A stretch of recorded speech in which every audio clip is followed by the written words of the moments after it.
Hi everybody, welcome back to South Pass Wellness. I'm Althea. Thanks so much for joining me on today, our day 20. Yes, day 20. All right, so a lot of things have happened since last week, honestly. Okay, I'm going to show you a picture. All right. So my son got deployed, so this is a blue light for the Navy. All right. So the blue light will stay on until the sailor returns home. So we've got that going on. So last week we had 2 deaths in the family. My second oldest sister, who was number 6, I guess if you wanted to know the number of where she fits in the family, she's number 6. And then of course my mom's brother, my uncle, who we're now down to 3 out of 12. And so then my son left on his duty and everything like that last week. So last week has been quite an emotional week.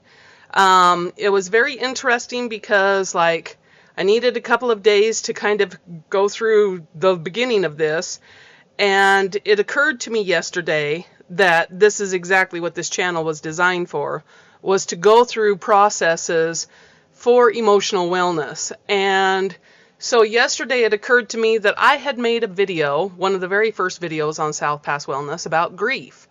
And so I went and got my own advice.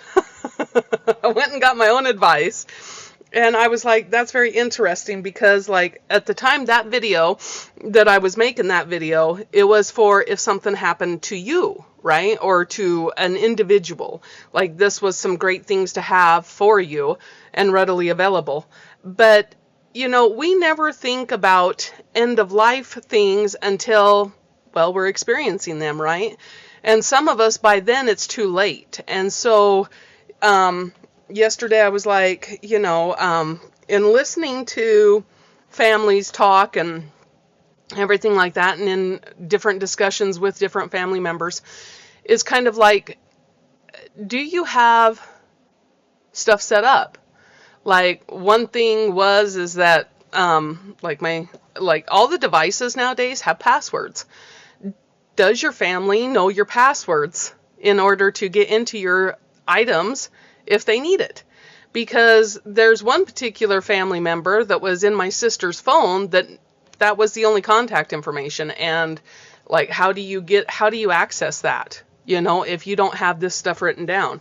And so I don't know, it was probably about a week and a half ago I had went to Walmart, and of course I always go through the office section because planners is my addiction.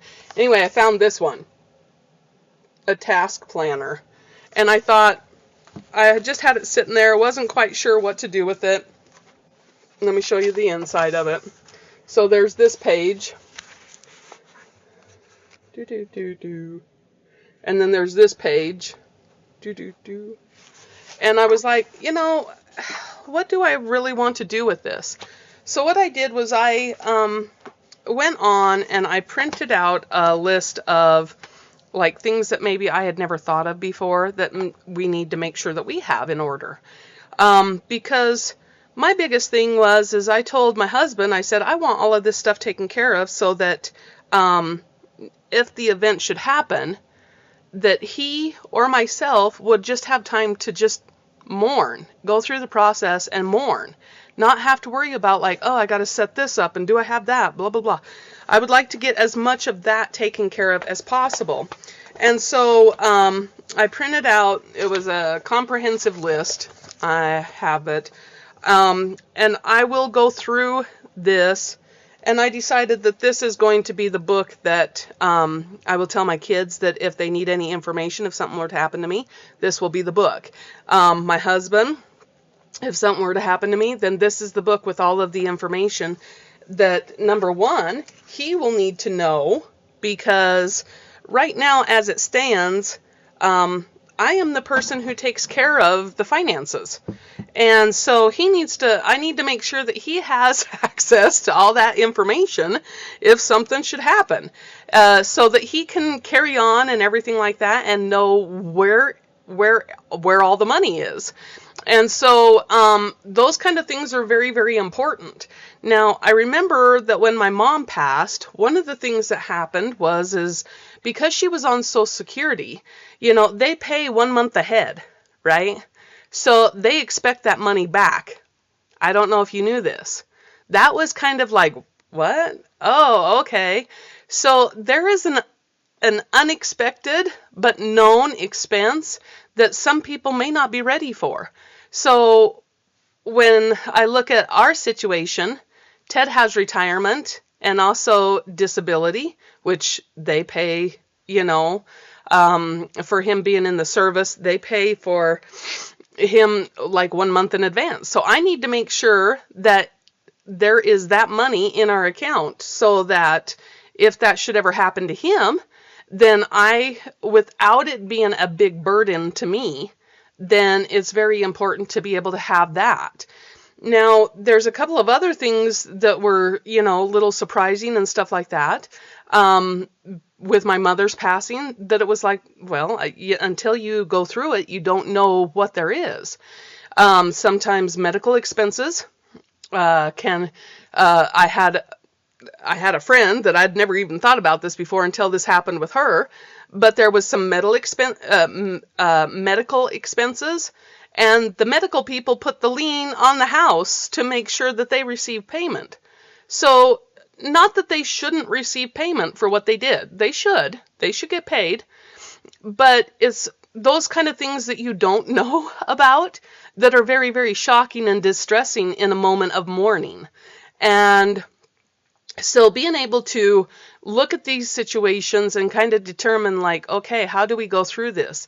Because like there's this emotional side that we have to go through, like the mourning of the actual person.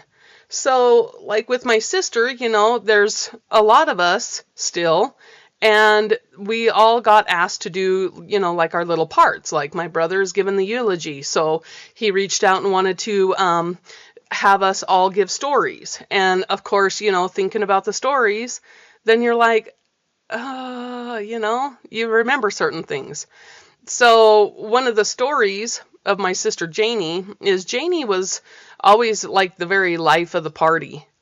She was a very loud personality. She was very ambitious, robust, all these things. And when I was young and she was younger, I worked in our little town that we grew up in. The population was probably like 300. It was a little town called Mud Lake, Idaho. Now, on the outskirts of Mud Lake, Idaho, was the government nuclear testing facility, the INL. And they have changed the name so many times. Right now, I think they are just the INL now. But at the time, this is when they were starting to first develop the nuclear technology. And so during my growing up years, they were testing out nuclear subs there in the INL. And so the Navy was very relevant in Idaho Falls.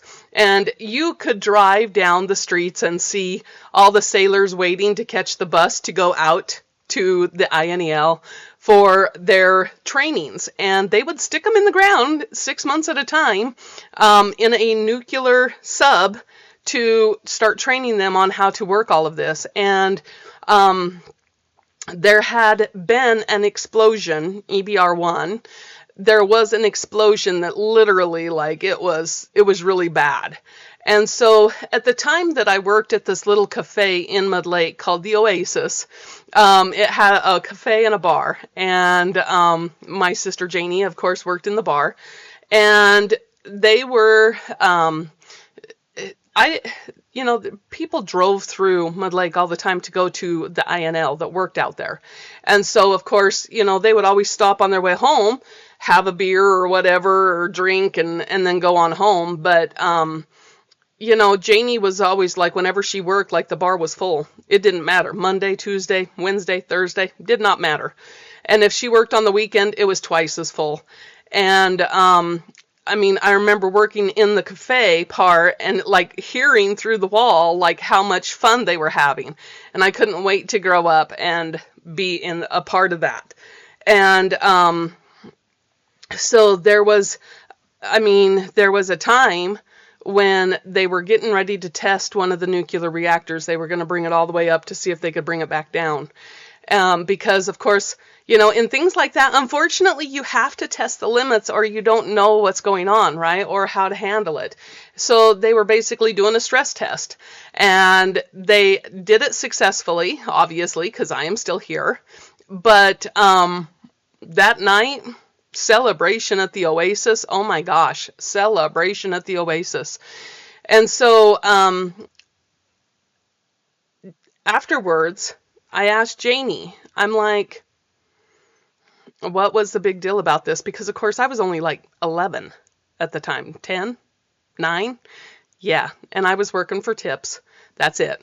Because, like, where else do you get a job in a little town like that? And, of course, I wasn't able to work officially, but, the drive for money was right there at that age. So afterwards, Janie and I had this conversation, and I just told her, I said, what makes it, like, so... what made this such a thing? And she's like, well, she says, after the whole first nuclear meltdown out there, like that was completely devastating for so many people. And of course, there is people that are buried out there because that's how contaminated they were. And they ended up burying an ambulance out there and everything. Like it was a big to-do. And so I just told her, I'm like, so what would have happened if they wouldn't have been able to control it? She's like, well, we never would have known it.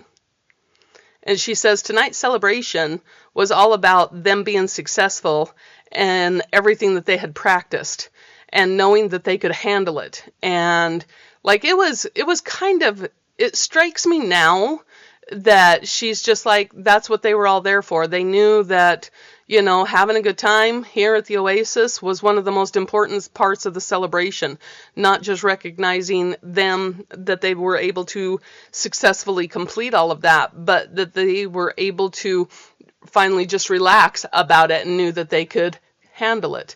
And so it was very interesting, that kind of stuff. When we have somebody that we have lost, like there's these moments that come through and you get very emotional. And so like the first couple of days here on and off have been kind of just that. Like there's a memory that'll pop in, I'll get emotional, and I allow it. I just allow it. I don't try to stop it anymore because like I know the things that happen when we start suppressing those emotions. And so then, of course, whenever I talk with family, then it gets emotional again and everything. And it is a healthy process to let all of that go. Sometimes the reason why people are so affected when it comes to a death is because they're finally at a point where it's acceptable to cry, if that makes sense to you. They finally can let go and get a release, a really good release of all these pent-up emotions that they've been having. And so being able to have these kind of things gives them an acceptable reason to be emotional, or such as when a pet passes, or, events like that. Because I don't know why we start getting weird about, suppressing our emotions. Maybe we feel like it's not, people would see us in a different light. Maybe we don't think other people could handle it. Maybe we have been taught that, nobody likes a crybaby, or whatever it is. But the plain fact of the matter is we have emotions. That's what makes us human. And when we can express them healthy, then that's even better. And it allows us to grow and to change and actually move through processes, which this is one of the things that we get to experience in this life. So have I been emotional over my sister? Yeah, I have. She was a great big influence in my life. And there was many times when I ran to her house just to run away because maybe I thought things were a little too difficult. And she was always like, just come down. No big deal. And that was like the best part that made Janie who she was. She was just so comforting all the time. And it was wonderful. And it was wonderful that she was my sister. And whenever she would see you at the reunions, she would just love you. And it didn't matter like what was going on in your life. It didn't matter, where you were.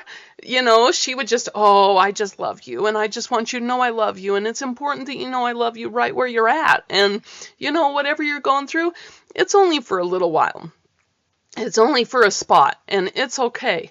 So she was always very cheerful, but there was a lot of grief in her life and unresolved trauma that kept her from, doing things that she could have been and done so much more than even this. But she lived a good life, and her family loved her, and she loved people. And she wasn't always good about sharing her feelings. There was times when the anger was there and it was explosive and it was frightful. And there was other times when it was just like the calmest, most relaxing conversations ever in the world. But it also taught me the importance of emotional healing, and why we need to work through these things is because when we suppress them, they cause problems, and sometimes that gets taken out on the wrong person. And, so us being able to do this kind of stuff is amazing. So as we go through this, like tomorrow, I will be doing my own personal emotion code session, and I'll emotion code around, her passing and the different family members that I've encountered and the different conversations and the different things that I've heard. Because I also realize that this is a good healing time. This is a great healing time. And so when we're going through this, like one of the things that I've decided to do now is because I've been working diligently at rebuilding relationships within my family. Just because I was angry for so many years, and I finally feel like I had gotten to a point where I could start rebuilding those things. Because honestly, we all want this wonderful stuff. However, we also think that it's somebody else's turn to do it. When the reality is if you want good relationships with your family, you have to do your part. You can't wait for them to do your part, otherwise you'll be waiting forever. And what good is that? I had this motto after my second divorce that I was going to live life with no more regrets. I didn't want to regret things that I had done or didn't do. And so I think that's what started making the change in me, is that I wanted to not have to apologize. I didn't want to have to know that I was responsible for hurting somebody's feelings beyond repair. So I decided then and there that it was like, no, I'm going to live my life without regrets. I want to be able to live life to the fullest. I want to be able to have great relationships with my family. And so I started reaching out. Now, they always respond.